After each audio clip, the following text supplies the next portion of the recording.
Okay, good morning, good afternoon, good evening, whatever it is where you're at.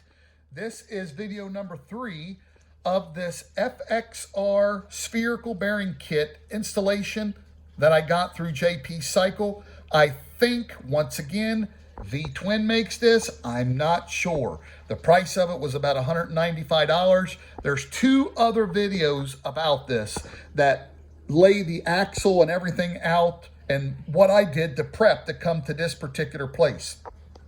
So the bearings are pressed in on both sides. The press is not a real hard press fit. They go in not real hard, but not real easy. You get your big socket on the race of the bearing, put a little bit of red Loctite, slide it in there, and what the instructions call for is this side right here, not inside the step flange, but this outside edge needs to be flush with this outside edge. So take you something about 2 inches in diameter and just push on this until you are completely flush all the way around with this 1 3/4 swing arm outside diameter.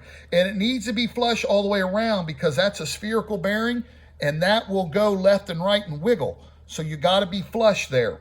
And that's how you get the installed depth height. Now, I will say this. I checked this yesterday on my swing arm.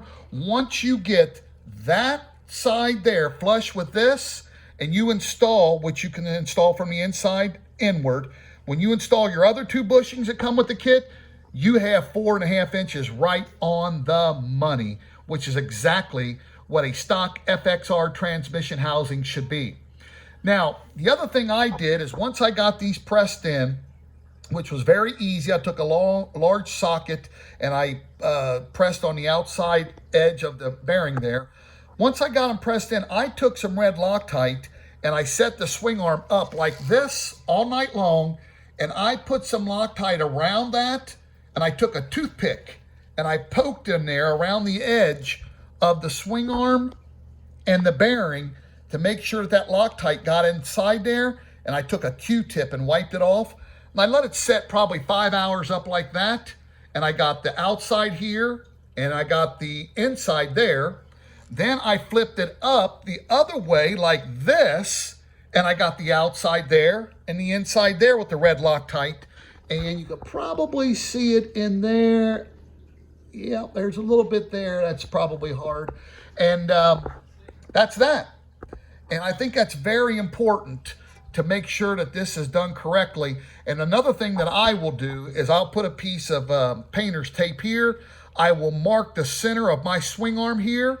Then I'll take my transmission housing and I'll mark center on that transmission housing. And when I put all this together and everything is torqued and tight, I will make sure that this center mark is lining up with the transmission center mark. I don't want no offset here or no out of balance here with these 2 marks.